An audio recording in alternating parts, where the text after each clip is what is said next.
Ah, you've come. Welcome. Welcome to this story about the secret lives of Baba Segi's wives. When Baba Segi woke up for the 6th day in a row with a bellyache, he knew he had to do something about his 4th wife's childlessness. He decided to pay teacher a visit, and the very next morning, he hauled his large frame into his white pickup truck and ordered his driver to take him straight to Aikara. Now, I must tell you about Aikara before I go on, because Aikara was no ordinary neighborhood. No, it was a spirit. It was the kind of place where women hid in dark buildings under ultraviolet light. These women, they loved other women's men. They cooked for them, cleaned for them, drank with them, fought with them, fucked them, and they even loved them. And when the loving made them sick, they surrendered their lives to Aikara and died for them. Teacher's shack was nestled between 2 brothels. And this was the kind of place where men went to drink, but also where they went to talk about the evils that women did. On this particular day, the shack was already filling up.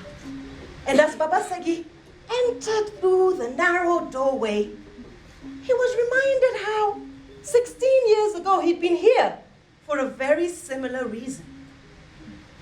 Back then, he'd been eager for his sick mum to see the fruit of his loins. But his first wife's menstruation persisted. And so, he asked teacher for advice. And after listening attentively, teacher told him to take her to a herbalist. And, no sooner had Segi drunk the green concoction, she had become pregnant. As more men filled into the room, Baba Segi also remembered how, just 2 years ago, he'd been here, bragging about his new wife, Bonlali. Of his 4 wives, she was the only graduate. Baba Segi told the men how she was tight like a bottleneck. And when he pounded her, her eyes crossed. How was he going to tell the men gathered here today that all his pounding had proved futile? Omo, drag her to the herbalist, Ola had shouted. Haba, Atanda replied. Do you want to land our friend Baba Segi in jail? When English pours out of her throat like heated palm oil, the police officers will be so impressed, they'll put our good friend here in jail.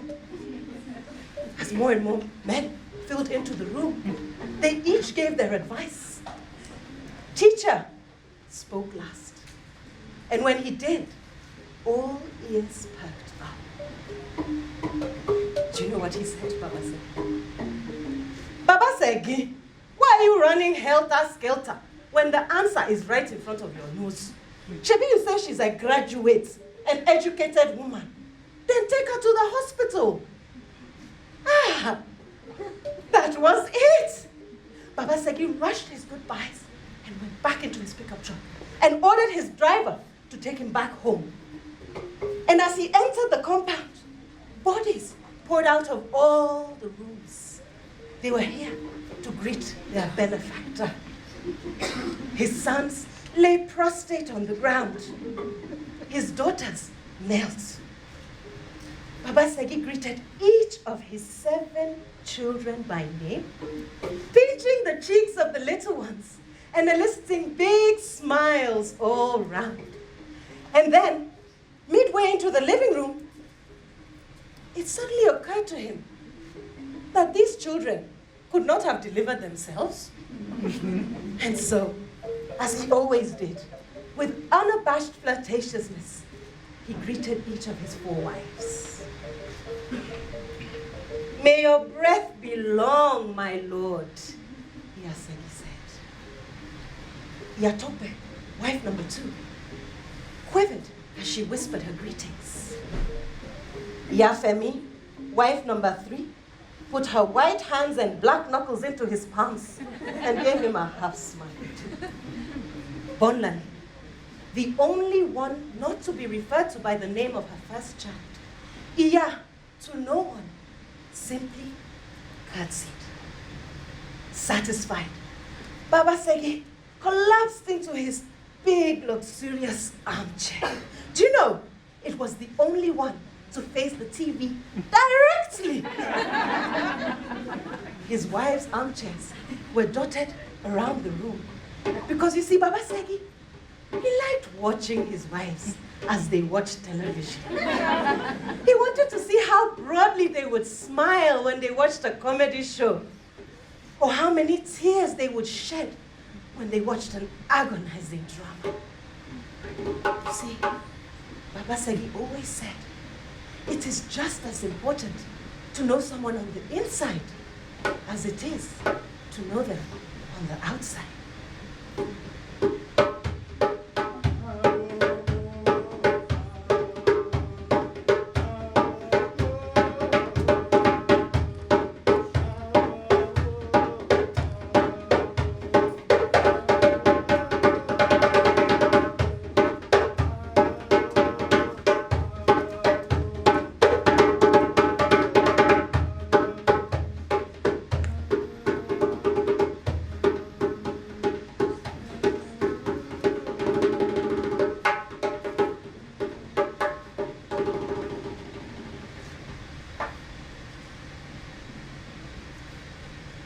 Good evening. Good evening now. Are you sleeping? What's wrong with you? My name is Iyasegi.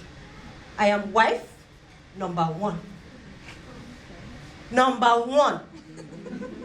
I am mother to his first son and mother to his first daughter. I am gold. And then silver, bronze, even charcoal came along. People think that because I am the first wife, that I'm some kind of village woman. Let me tell you, there is no village woman that is as rich as I am. I was an enormous child. My mother told me that when my father left her, she didn't know what to do. So she ate and ate and ate. And when she could not eat, she rammed down my throat. When my mother spoke about my father, an Adam's apple would bubble in her neck like an erect nipple underneath a loose blouse. Men are nothing, she would tell me. The penis between their legs, that's all they're worthy for.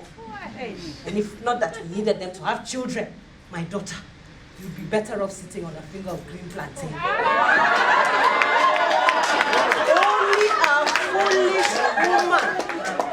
Only a foolish woman leans heavily on a man's promise.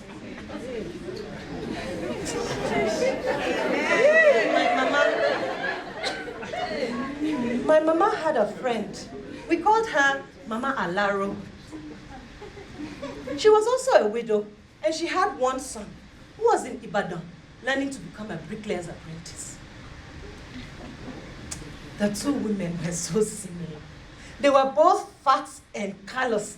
And when they sat on a bench under the guava tree, it was as if 2 elephants were swaying in the wind.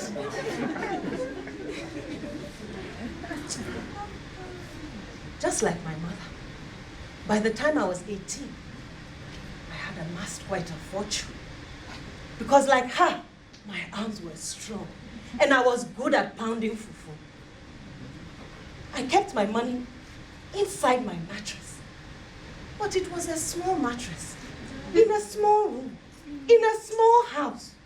How I troubled Mama to let me get my own quarters, but she refused. She said, do you want the village men to say that you are ridiculing them, doing what they cannot? A woman cannot own her own house. Daughter, listen to me. Stop trying to live beyond your means. And so, my money grew and grew. It grew so much that I would hide it in water pots inside my room. And every night when I would come home, I would light my kerosene lamp and sit with my buttocks against the wall. And I would count my money. Even if I had counted the day before, I counted again. I loved it. I loved the smell. I loved the feel. Do you know, one day, Mama came home early, and she found me lying on the bed, dreamily, naked, except for money, plastered on my breast, my stomach, my thighs. Mama concluded right then and there that money was the root of my madness. You have made money your husband, she said to me. After that day, marrying me off became her life's ambition. Child, did you see Baba Olede's son who just asked after you when he walked by? It was as if she was not the same woman who said that God gave men bollocks to compensate for the weight they lacked in brains. But Mama and Laro talked. And they decided that whether you have your yam with palm oil or your palm oil with yam, the important thing is to have a good meal of oil-soaked yam. The next day, when I came home, I found that my room had been ransacked. All my money was gone. Mama, where's my money now? I have given it to the man who will be your husband. He'll need it to look after you. But I don't need a husband. Please, Mama, just give me my money. She refused. And the next day, Mama and Mama Alaro held the most lavish wedding ever to have been seen in our village.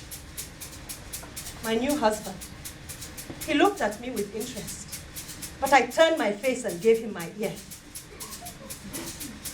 The next day, as I packed my bags to follow him to Ibadan, I knew that he did not know the source of that money that his mother had given him. From the way he held his head up high, he clearly thought it was a gift from her. In those days, he was a thin man. And when we got to Ibadan, as he marveled at the size of my breasts and wriggled between my thighs, he said, I'm happy you're here, even if only to fatten me up a little bit.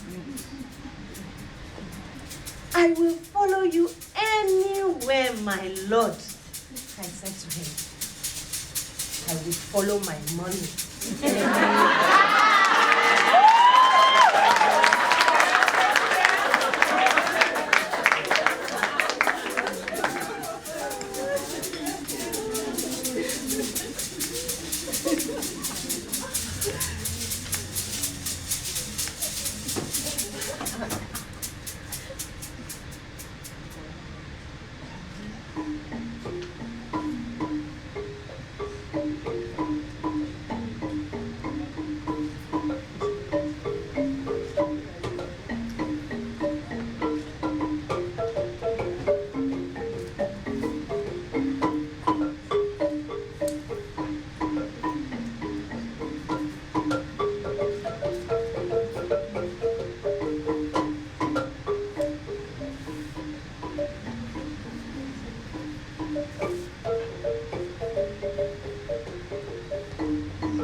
Hello. My name is Ya Tope. I'm wife number 2. 9 years ago, I came home from the farm to find Baba Segi sitting inside my father's hut. I was 23 years old then, and earlier that year, my brother had declared that I was ripe for marriage.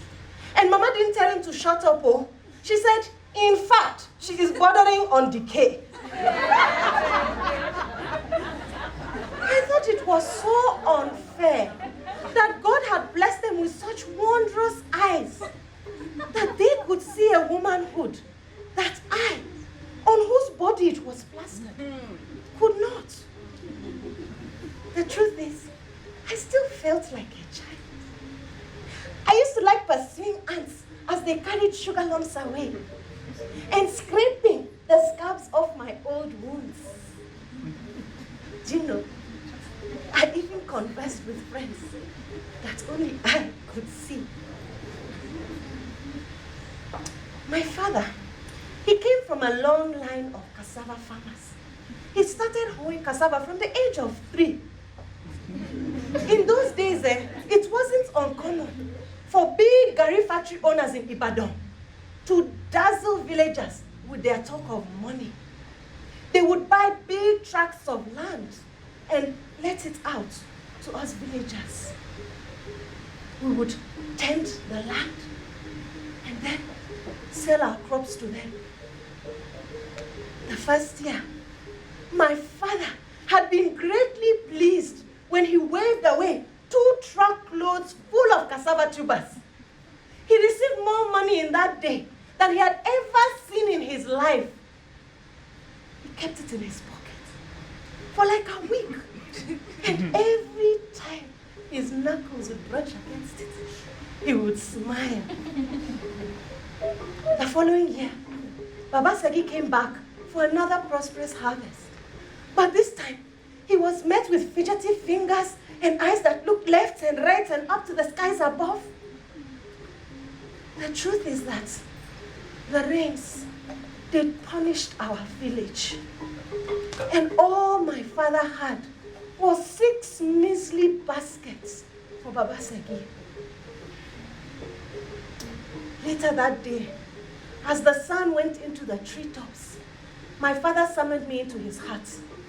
I was surprised to see him and Baba Segi sitting closely together, and they had drained a full bottle of schnapps. You know the kind you only drink at weddings and funerals.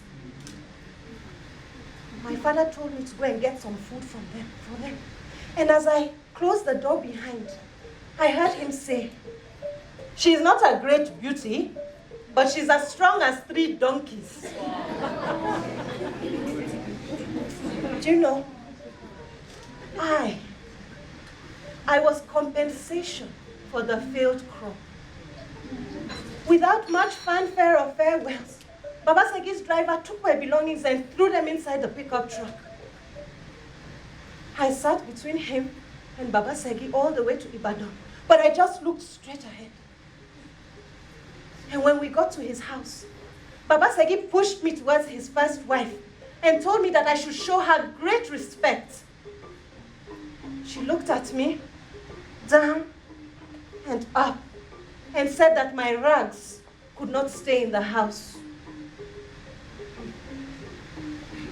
Then one night, Segi came into my room late at night. She must have crawled from under Baba Segi because then it was just the 2 of us. She had him 4 nights, I had him thrice. And truth be told, I would have happily given away my nights too. There were days that I ate so much, I could hardly sit down. And you know what Segi said to me when she came into my room that night? "Hurry up and get pregnant before he starts feeding you bitter concoctions that will make your belly rumble at night." Her words stayed in my mind for a long time. And then one day, Baba Segi asked me, "What is wrong with your womb? If your father has sold me rotten fruit, I'll be sending it back."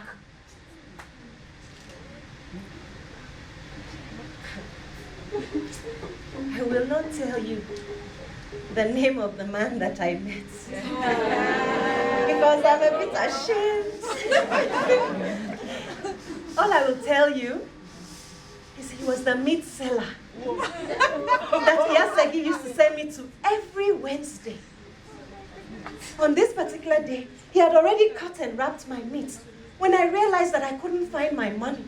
What kind of careless woman just loses money like that? I scrambled on the floor. I looked everywhere, but I couldn't find it. But the meat seller was kind. He told me, "Madam, don't worry. I'll be here till 4. You can come back later." I rushed back home and gathered all the money that I could find. And as I left the house, I told Segi what had just happened. And she said, "Make sure something good comes out of this foolishness." When I got to the meat seller, I placed the money in his hands. I took more money than I owed him. And then I held his eyes into mine. At first he looked confused, but then he told me to wait until he'd finished clearing up. That day, he took me to his house, and he took me. I will never forget that day, or any other day that I spent with my meat seller. When he bent me over, he bent me how? When he sat me on his belly, I whimpered.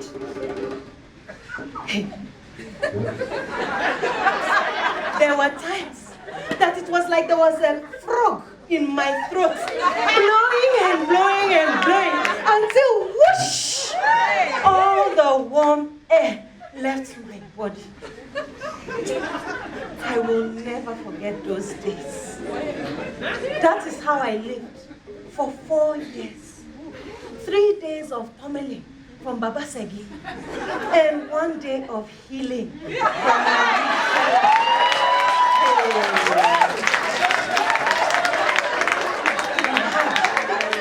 three children. And then Segi warned me never to go there again. It was so hard at first. At night, I would just lay down with a pillow between my legs. But you know, the body, it quickly learns to die in the face of pain. I cast my sweetness from my mind, and I drew my 3 children closer to fill in that space.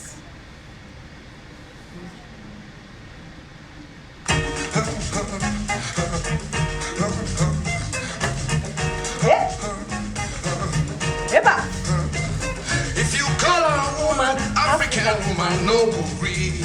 She go say, I'll be lady of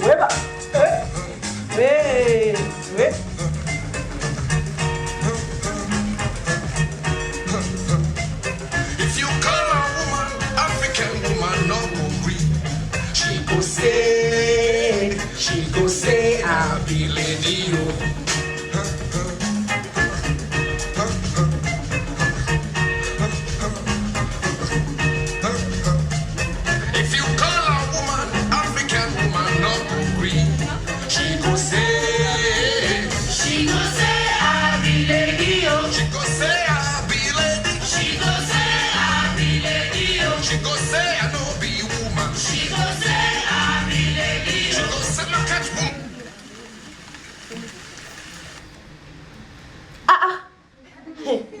What are you looking at? Shebi, it's me. The beautiful one. You like my yellow skin? I've always said, though, if God has not blessed you, just buy it in a pot of lotion. It's the same. Anyway, my name is Iyafemi. I am wife number 3. You've been listening.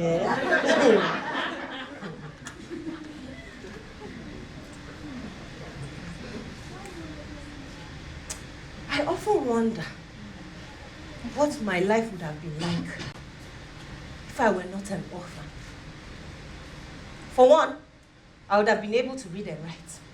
Now my children come home with big, big words like geography, whatever. And me, I don't even used to do what they say. My mama and papa, they died on the same day, crushed by a log. People say that their love for each other was so strong that that was the only way for them to go together. They were buried the same day, the Muslim way. And although I was their only child, I was not even able to say goodbye to them. And then, 1 month later, just 1 month later, my uncle, my own father's brother, sent that ugly witch that he called his girlfriend to come and tell me something. Oh yeah, you know that you cannot inherit your father's land, eh? So you have to start thinking about going away. A woman cannot inherit her father's land because it is in all our prayers, alhamdulillah, that you two will find your husband and make his home your own. I tell you, if I had a knife at that moment, I would have slashed her belly open. Oh yeah, hurry up and get ready. The woman that you're going to go and work for in Ibadan, she's coming this evening, self. I don't know how my teeth found her ear. But once I had grabbed hold of it, hey, there was no way I was letting go. Even when blood was dripping in my mouth, I held on. She started screaming and shouting, and then that my useless uncle came from where he was hiding, and he used a hand mortar to open my mouth. Do you know he broke this tooth? Can you see? But I did not care. What is half an ear? Half a tooth rather, as opposed to half an ear. Maybe you know Mike Tyson, eh? Go and ask him. Boy. Later that evening, when that woman came to collect me, they were quick to tell her that she should watch me because I'm some kind of savage animal and I might start biting the trees around the neighborhood. And do you know what she said? She said, there are no trees where we live, oh. And even if there were, she'd be too busy sweeping the leaves underneath. That very day, we went to Ibadan. When we got there, she told me to call her grandma, and she took away my bags and pointed to a spot underneath the stairs, which was to become my bed for the next 15 years. For 15 years, I served grandma. I served her husband. I served her children. I served her children's children. And they treated me like they picked me from a pit latrine. If a drop of oil fell on the cooker, grandma would slap me. If she yelled my name and I did not come quickly enough, she would shave strands of my hair. And if I overslept, she would take her blade and cut incisions in my body and rub chili on me. All I could do was weep. Tunde, grandma's only son, is the first man who climbed between my legs. On that particular night, he came home drunk as he usually did. And he told me that he'd had a bad night and that I should have mercy on him and let him fuck me. I hid the pain beneath my skin and said nothing. When he had finished, he embraced me and said that my body was worth paying for. Are you going to stay here and serve my family for the rest of your life? When he asked me that question, I was shocked. Because although I was 21, it had never occurred to me that I could leave. But the thought made my heart pound.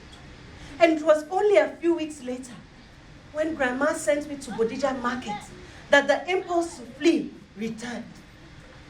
There I was, leaning against a wall, when a man came to me and said, "Do you know Jesus?" Do I know Jesus? I'm a Muslim, I told him. Then come, let me buy you a bottle of Coke and tell you what happens to those who do not confess Jesus as their Lord and Savior. Do you know, that day, I drank my first full bottle of Coke in 15 years, and it bubbled in my stomach. The man told me that hellfire awaits those who don't take Jesus into their lives. And to be honest, the thought of grandma and her family burning in hell excited me. When I went home, I prayed fervently. I prayed in the morning, I prayed in the evening. Morning, evening, morning, evening, morning, evening, until 7 days later, Grandma slipped in the bath and broke her hip. Aye! God is great. Aye! And you know, when her family were busy going to the hospital to be by her bedside, I started to venture outside our compound. That is how I met Baba Segi. There was a construction taking place just opposite our house. And he looked so powerful, so kind in his yellow helmet. I took some water for him. And the next day, he sent his driver with a basket full of oranges for me. I took my opportunity and I told his driver that I was looking for a man to marry me. Hey, Baba Segi is the kind of man who has plenty money to be marrying plenty wives. Then please, beg him for me and I'll be in your debt forever. I don't know what he told Baba Segi, but the next week, he parked his truck right outside my compound.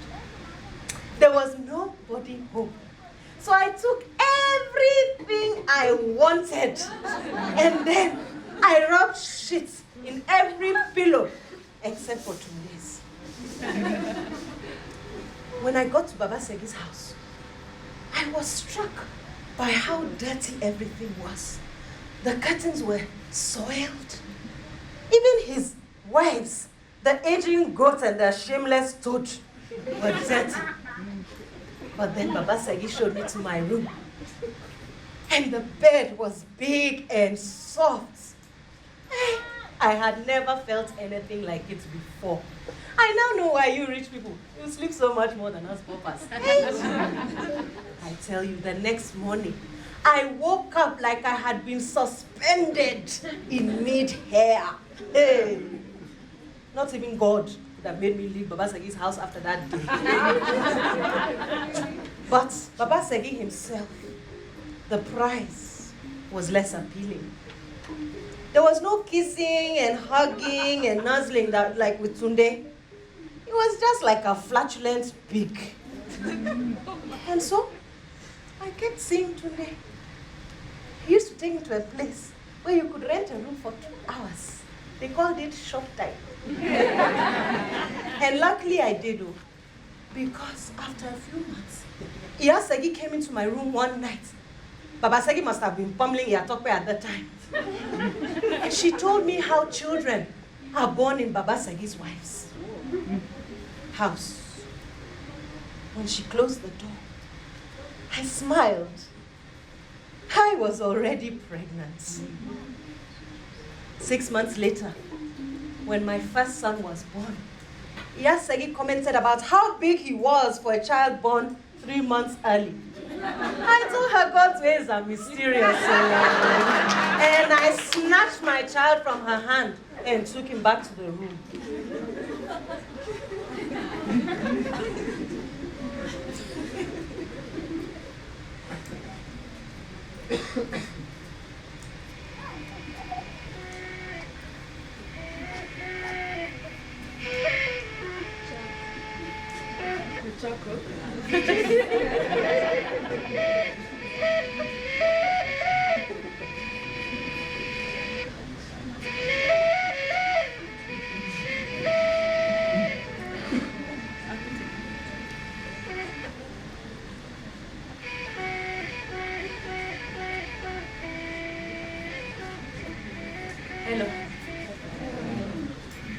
is Bonlale.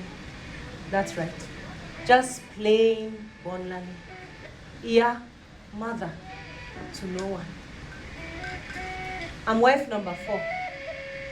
I'm the ones they call the graduate when they're insulting me.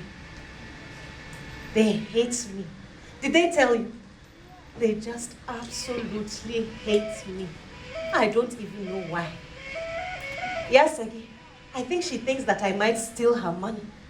She owns a shop in every market in Ibadan.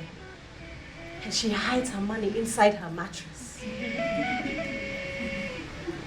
As for Iyafemi, she hates me even more.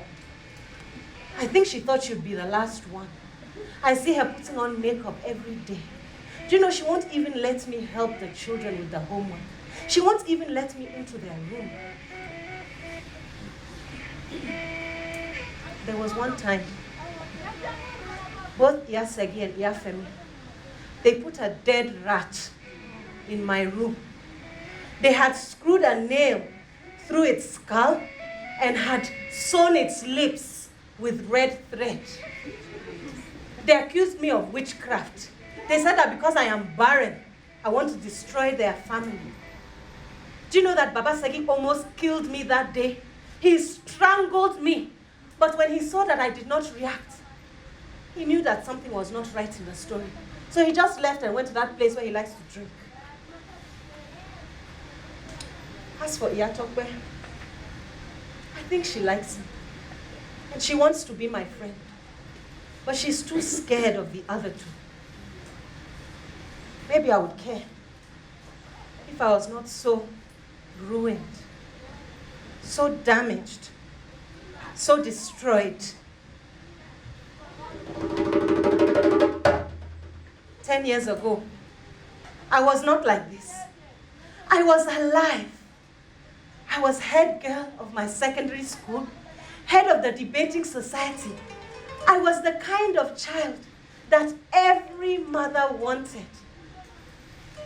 Now, my mother won't even talk to me.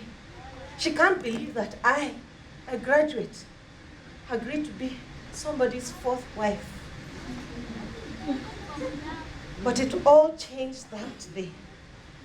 That day it rained so hard that the birds' nests fell from the trees.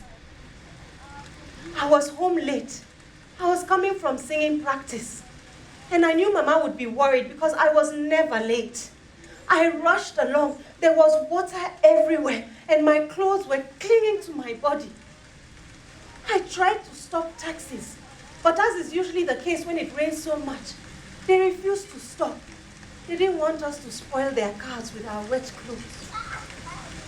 So I kept walking and walking.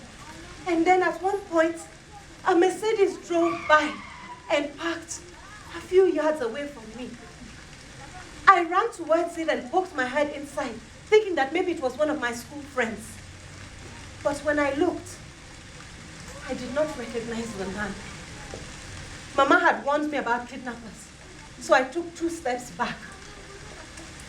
My dear, you're going to be washed away by the rain. Can I give you a lift? I took another step back. You'll not find a taxi here. It's raining too much, but there are many at the junction. Let me just drop you at the junction. I looked inside the car, where the kind voice was coming from. He was a handsome man, and his cologne smelt of freshly cut grass. His nails were filed to perfection. He did not look anything like the thugs that Mama had told me about. My mother has told me not to accept rides from strangers, I said, as I opened the door and sat inside. Hi, my name is Thomas. You see, we're not strangers anymore. And I relaxed. We drove along, and then when we got to the junction, he turned right instead of going left. Sir, this is not the way you said you were going to drop me. Sir, please, just take me where I'm going. Relax now. I just need to make a very quick phone call. My sister, She's in the US and she's sick. We'll just pass by the house, I'll make the phone call, and I'll take you straight where you're going. But my mother will be worried, sir. Please. Are you a baby? Mentioning your mother after every second sentence. I'm not a baby. I am 15 years old, I said, and I held my head up high. When we got to the compound, he locked the gates behind us. And then he ran inside. So I relaxed. But a few moments later, he came back out and he said, "The generator is not working. Please, I need your help. Just come inside once I switch it on. Try and figure out what is wrong. It will only take a few moments." All the generators in the neighborhood were on, and it was noisy. And to be honest, I was a bit scared, but I was also curious. I wanted to know what this man's house was like. This man who drove a Mercedes Benz, when my father just had an ancient Peugeot 504. So I followed him in. He went, and I heard the generator switch on. He then came up behind me and opened the door to the kitchen. He closed the door behind him. "Security," he said. When I walked into his living room, it was so beautiful. The walls were a pale green color, and he had a big white sofa set around a beautiful rug like this one. I did not hear him when he crept up behind me. "How about some fun before you go home?" I turned around and I saw that he had taken off his shirt. I closed my eyes and I said, "Please, sir, just take me where you said you would take me, please." "Why are you behaving this way? Is this not what you came for? I know girls like you." "Please, sir, I don't want anything. Please, just take me home." And then I felt his fist against my cheek. The pain was all the way to the back of my head. I pleaded and I cried. I begged him with everything that I had. But then he took his two fists and with great accuracy, he slammed me on my shoulders and I fell to my knees. He grabbed me by the hair and dragged me to the bedroom and threw me on top of the bed. I clasped my legs together with all my strength, but then he took a pillow and put it on my face. I could not breathe, and I thought I was going to die. When he removed the pillow, I was paralyzed. And then I blacked out. Later, when he dropped me at the junction, he said that I should be happy because I am a woman now. I never told anyone, not even my own mother. But that is why I married Baba Segi. Because I am ruined. I am damaged. I am destroyed.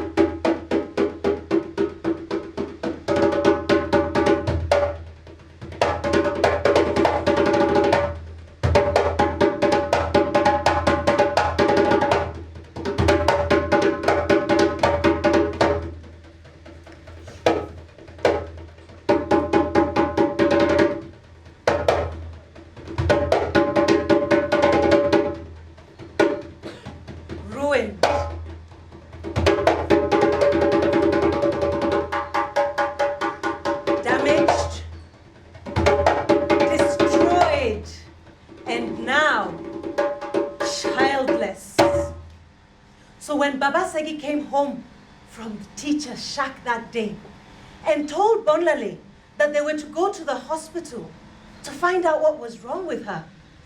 Bonlale was relieved.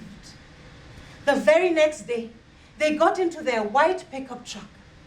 And as they were about to leave, the three wives stood in the doorway and waved goodbye. Bonale thought it was rather strange, but Baba Segi was pleased. Ha! Look at my wives. They love me so much. I haven't even left the compound, and they are missing me already. Hey. When they got to the hospital, they were seen by a man called Dr. Dibia. Dr. Dibia was a very short man, but he made up for it with his big book. He looked like he was in a foul mood. He had taken a pen lid and was digging into his ear as if there was something stuck inside. Baba Segi tried to spread his good cheer. Good morning, doctor. Let me introduce you to my beautiful wife, Bonlale. She's the one who cannot conceive. I believe in medical terms we call it barren. Is it not so? Dr. Dibia reclined in his chair and thought, this is going to be a long day. Sir, it is customary for couples who are seeking to become pregnant to have a child together, to both be tested. Hey, what are you talking about? I have 7 children, girls, boys. The only thing I have not been blessed with is twins. But if you do your job well, I'm sure we can remedy that one. Dr. Dibia was not amused at all. He pointed to the queue of people outside and he said, you see all those people here? They are here because they believe that I know what I'm talking about. That when I ask them to do something, it is for their own good. After all, I did not drag them here from their homes, did I? Well, there are no wells, no buts, no questioning my knowledge of gynecology and obstetrics. And then, turning to Bonlale, he said, Madam, if you seek a solution to your problem, tell your husband, we need to take a sperm sample. We need to then test the sperm sample in the lab. And with that, he scribbled on a yellow piece of paper and handed it over to Bonlale, along with a little clear container. Baba Segi was then led to a small room inside the hospital. You know, the kind with TVs and dirty magazines. I cannot tell you what happened inside that room. Can you imagine? A whole chief, he didn't even know how to hold it. But anyway, that would be gossip. And here we are storytelling. It's a serious business. All I will tell you is that when Baba Segi came out of that room, he could not look Bonlale in the eye. Are you done? I've done the best that I can, he replied. When they went back into the consultation room, Bonlale could tell straight away that something was not quite right. The nurse had rushed the results back in a sealed envelope.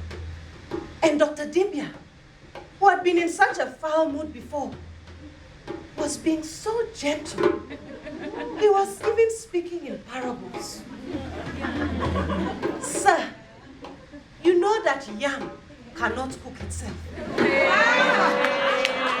Baba Segi stared at him blankly. Sir, I don't know how to say this, but there are no fish in your sea. What do you mean, doctor? I've already told you that I have 7 children. No, I'm sorry. I'm sorry, sir. But not even one little fish. You are infertile. When Baba Segi heard the news, his head hung low like a dying branch, and big tears came out of his eyes and fell on the ground with a loud splat. Meanwhile, back at home, his wives were sitting on their armchairs, waiting for him to come back. And soon enough, they heard the pickup pull into the driveway, and they heard the door slam shut. The witches have gathered for blood. Tell that evil spirit that sent you here that you did not find me when you came home. Oh, please now, Baba Segi, please don't talk that way. Yes, Segi tried to bring reason into the conversation. She was, after all, the first wife, and she'd always been able to communicate well with Baba Segi.